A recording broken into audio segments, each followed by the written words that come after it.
would have me fill. I have a function God would have me fill. I am not a body, I am free, for I am still as God created me. I have a function God would have me fill. I have a function God would have me fill. I seek the function that would set me free from all the vain illusions of the world. Only the function God has given me can offer freedom. Only this I seek, and only this will I accept as mine. I have a function God would have me fill. I have a function God would have me fill. I am not a body, I am free, for I am still as God created me. I have a function God would have me fill. I have a function God would have me fill. I have a function God would have me fill. What is that function? Well, being quiet and listening to the voice within. Staying cheerful.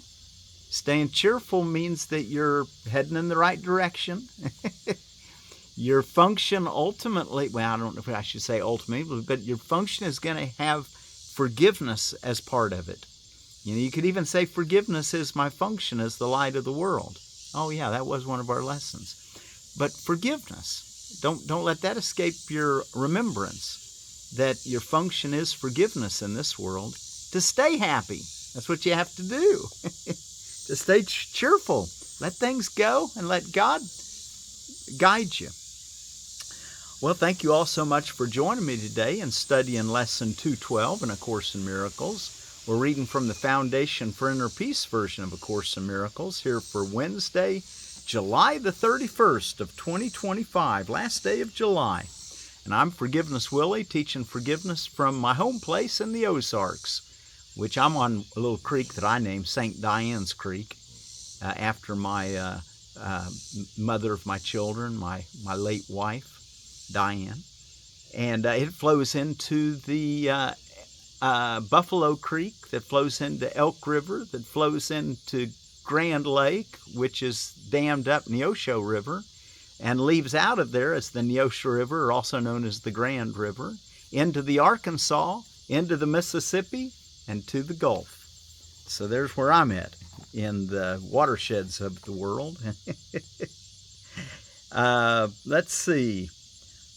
I have a function God would have me fill. I am not a body, I am free, for I am still as God created me. I have a function God would have me fill. That's lesson 192 in our review. This is a review. Lesson 212 today is a review of lesson 192. I have a function God would have me fill. I seek the function that would set me free from all the vain illusions of the world. And what's the function that will set you free from all vain illusions of the world? Forgiveness. Only the function God has given me can offer freedom. Only this I seek, and only this will I accept as mine. I have a function God would have me fill.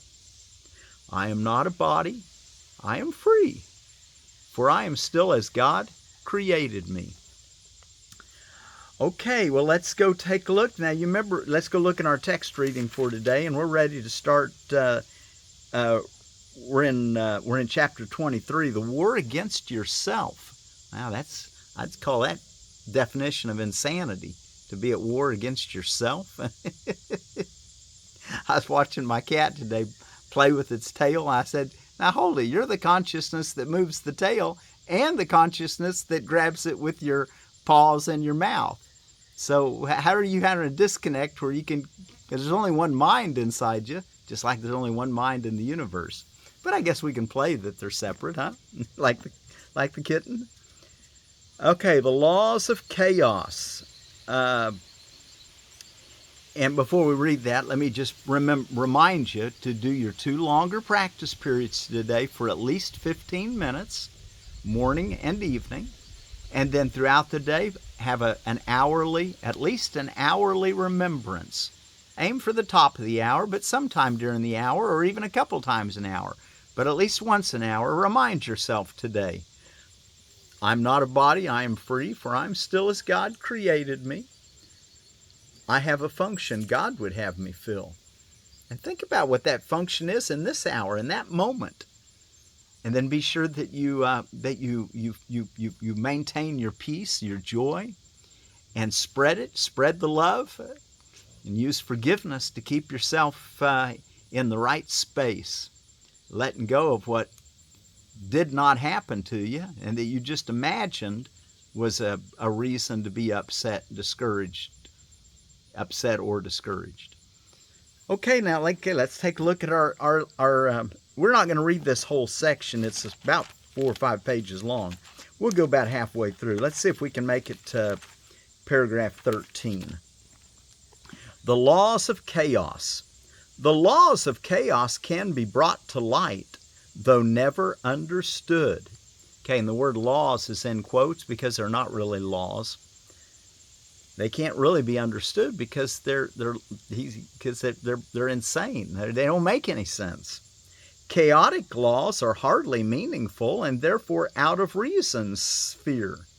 Yet they appear to be an obstacle to reason and to truth. Let us then look upon them calmly, that we may look beyond them, understanding what they are, not what they would maintain. It is essential to be understood what they are for, because it is their purpose to make meaningless and to attack the truth. Here are the laws that rule the world you made, and yet they govern nothing and need not be broken, merely looked upon and gone beyond. Paragraph 2. The first chaotic law is that the truth is different for everyone. The truth is different for everyone. That's your first chaotic law. Like all these principles, this one maintains that each is separate and has a different set of thoughts that set him off from others. This principle evolves from the belief that there is a hierarchy of illusions. Some are more valuable and therefore true. Each one establishes this for himself and makes it true by his attack on what another values. And this is justified because the values differ, and those who hold them seem to be unlike and therefore enemies. Paragraph 3. Think how this seems to interfere with the first principle of miracles. Okay, what is the first principle of miracles? There is no order of difficulty in miracles. There aren't some of them harder and some of them easier. There's no order of difficulty in miracles. Think how this seems that truth is different for everyone. Think how this seems to interfere with the first principle of miracles. For this establishes degrees of truth among illusions, making it seem that some of them are harder to overcome than others.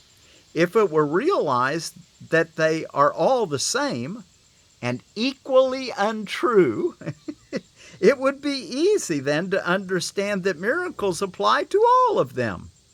Errors of any kind can be corrected because they are untrue. When brought to truth instead of to each other, they merely disappear. No part of nothing can be more resistant to the truth than can another. No part of nothing can be more resistant to the truth than another part of nothing. They're nothing.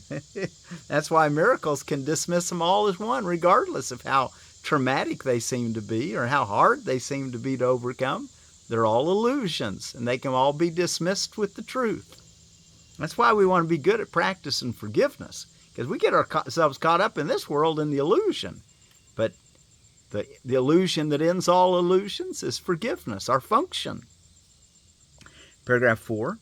The second law of chaos, dear indeed to every worshiper of sin, is that each one must sin, and therefore deserves attack and death. For all have sinned and come short of the glory of God.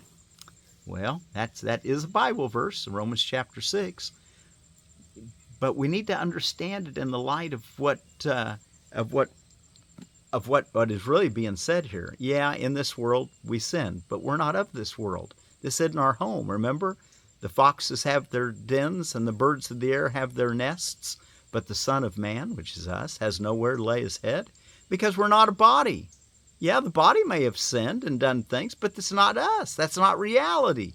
That's changeableness. That's the ephemeral. That's that which will pass away. That's not real. Only love is real, and it can't pass away. It can't even change. Always the same forever. The second law of chaos, dear indeed to every worshiper of sin, is that each one must sin, and therefore deserves attack and death. This principle, closely related to the first, is the demand that errors call for punishment and not correction.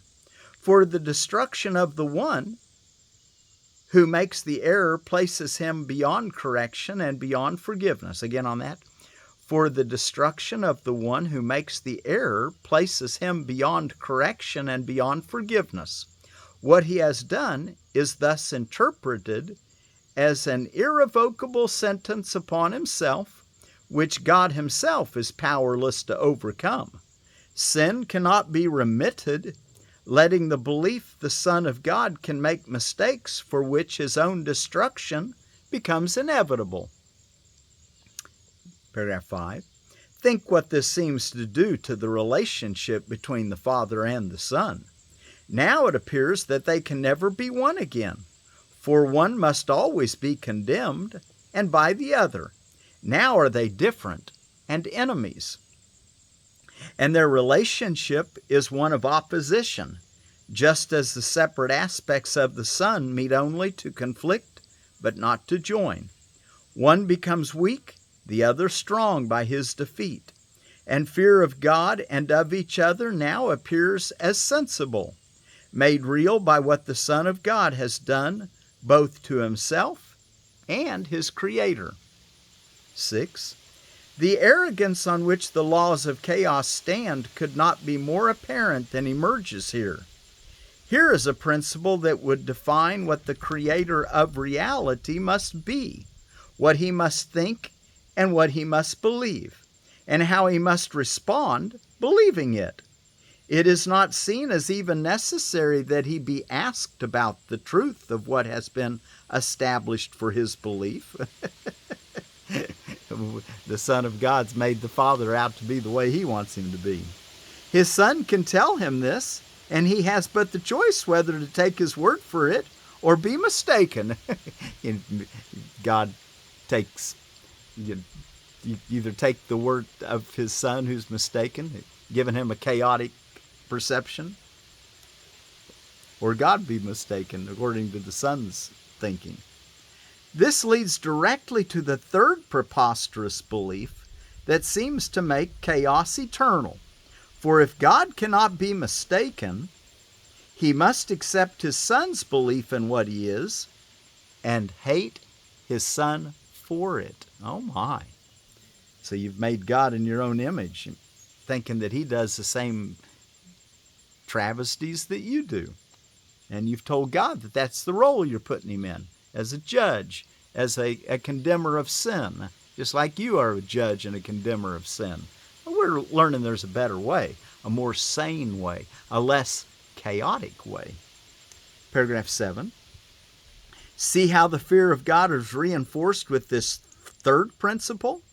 Now it becomes impossible to turn to him for help in misery. For now he has become the enemy who caused it, to whom appeal is useless.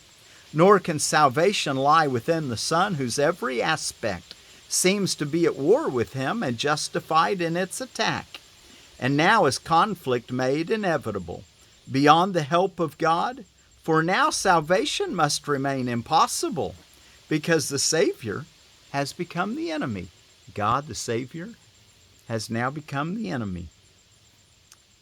Only by these chaotic laws that are not real. Paragraph 8. There can be no release and no escape. Atonement thus becomes a myth, and vengeance, not forgiveness, is the will of God. From where all this begins, there is no sight of help that can succeed. Only destruction can be the outcome. Only destruction from the ego's perspective, from the separated mind's perspective, from the insane son's perspective. Only destruction can be the outcome. And God himself seems to be siding with it to overcome his son. Think not the ego will enable you to find escape from what it wants. Think not the ego will enable you to find escape from what it wants. That is the function of this course. To find escape from what the ego wants, that is the function of this course, which does not value what the ego cherishes. Paragraph 9. The ego values only what it takes. This leads to the fourth law of chaos, which, if the others are accepted, must be true. This seeming law is the belief you have what you have taken. Remember, you've taken it from somebody, therefore you have it and they don't. That's the ego's way, the world's way, the body's way, the ephemeral way, the changing way. But it's not reality, because in reality, giving is how you keep it. Remember? This seeming law is the belief you have what you have taken. Let's read that, start beginning paragraph 9 again. The ego values only what it takes. This leads to the fourth law of chaos, which, if the others are accepted, must be true. This seeming law is the belief you have what you have taken. By this, another's loss becomes your gain, and thus it fails to recognize that you can never take away save from yourself. Yet all the other laws must lead to this. For enemies do not give willingly to one another, nor would they seek to share the things they value. And what your enemies would keep from you must be worth having, because they keep it hidden from your sight. 10. All the mechanisms of madness are seen emerging here.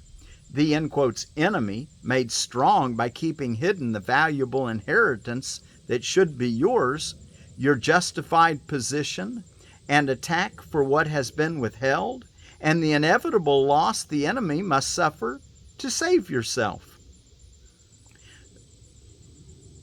Let's read that again. All the mechanisms of madness are seen emerging here. The enemy, made strong by keeping hidden the valuable inheritance that should be yours, your justified position and attack for what has been withheld, and the inevitable loss the enemy must suffer to save yourself. Thus do the guilty ones protest their innocence. And innocence is in quotes. In other words, I've been unfairly treated. Using the innocence in that way.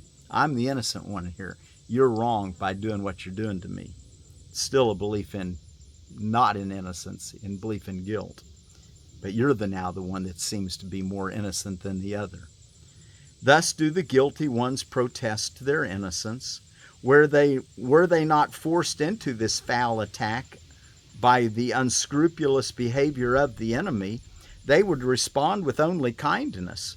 But in a savage world, the kind cannot survive, so they must take or else be taken from. Isn't that the world that we believe we've lived in? It's what makes the arms race. Paragraph 11. And now there is a vague, unanswered question, not yet explained. What is this precious thing, this priceless pearl, this hidden secret treasure, to be wrested in righteous wrath from this most treacherous and cunning enemy? It must be what you want but never found. And now you understand, and the word understand and explain are both in quotes, being that it's not true understanding, it's not really being explained.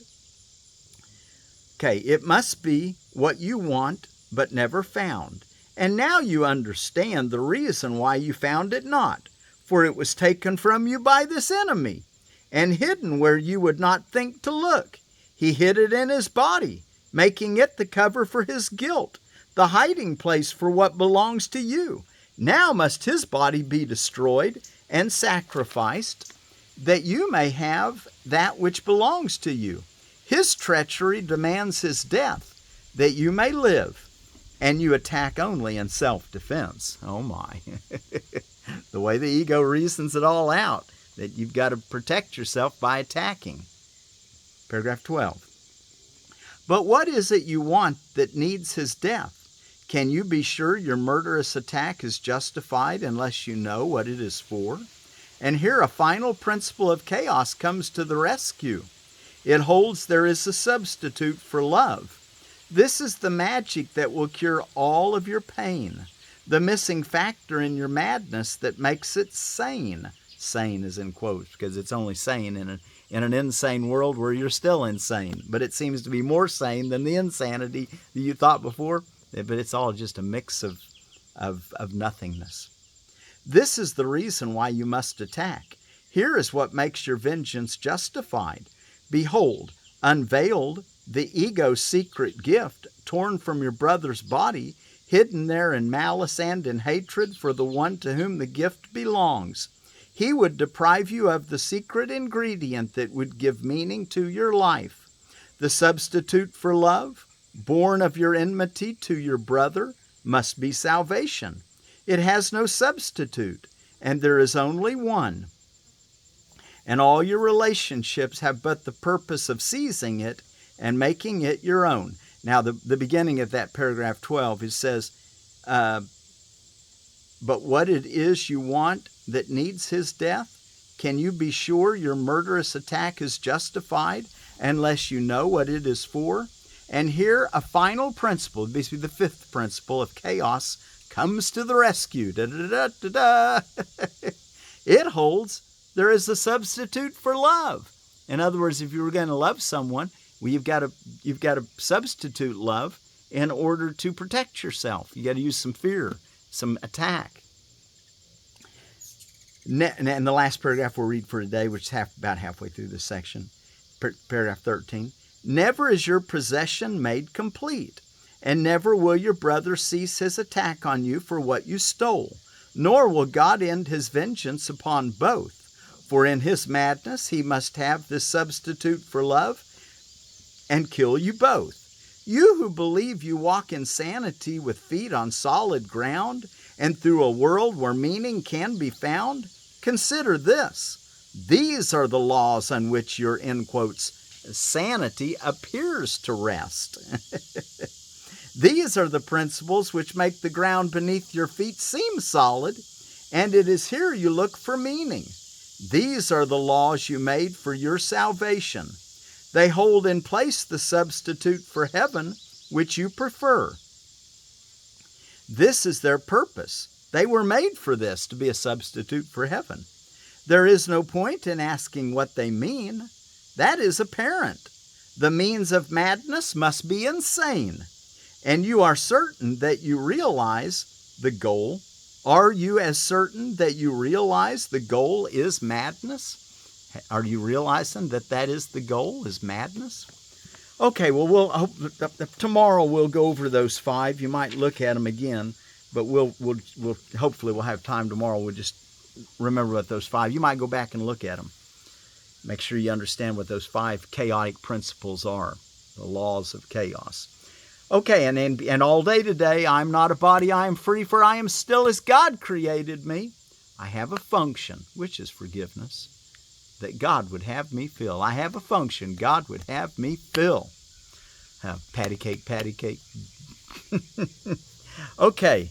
I found, I thought we already had a martyrdom of the Bab, the Baha'i celebration, but I found a place that said it was today. So maybe it's more than once a year, I'm not sure. Feast day of St. Ignatius Loyola. He is a Catholic who started the Society of Jesus, also known as the Jesuits. Avocado Day, Mutts Day, I was going to talk a little bit about avocado, but we don't really have time. I didn't even look up the genus and species, but you can start them with those avocado seeds, and if you live in a zone where you don't have frost, they can grow. If you do live in a frost zone, you grow them in a pot so you can bring them in the wintertime. Mutts Day. I do understand that the Mexican avocados can withstand a little bit of frost, though, down to maybe, I think I saw about 27 degrees, that it doesn't kill them. Which would be nice to keep breeding up those until finally you get some that are really cold hardy. Wouldn't that be neat? Cold hardy avocados that grow here in the Ozarks. Mutts Day. If you got a mutt, today's your day for your mutt. Uncommon Instruments Awareness Day, World Ranger Day, and Shredded Wheat Day. And then out of edible landscaping, we've got another Prunus persica, and this is the Belle of Georgia peach. Belle of Georgia peach has been grown for centuries from the north to the south. Very disease resistant and long lived. Very bud hardy. White fleshed fruit drops when ripe, and it's a freestone, that seed comes free. It's not cling peach. Ripens 4 weeks after Red Haven. Usually needs a short course of care, as all peaches do. Self-fertile, space 14-foot circles, zones 5 through 8. Okay, there's your Belle of Georgia long-lived peach. And our word for peace today is Nirudho, which is from the Pali language and it was originally in India between the Ganges and the Sone rivers in ancient Magadha, and the Theravada Buddhists then migrated to Sri Lanka. Let's see where else: Laos, Myanmar, Thailand, and Cambodia, and they brought that with them, that Pali language, more of the Theravada Buddhists. And anyway, their word for peace is Nirudho. Nirudho, I think. Nirudho.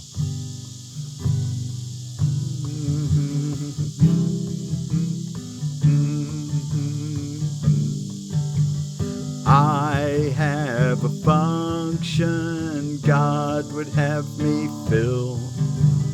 I have a function of forgiveness God would have me fill. I am not a body, I am free, for I am still as God created me.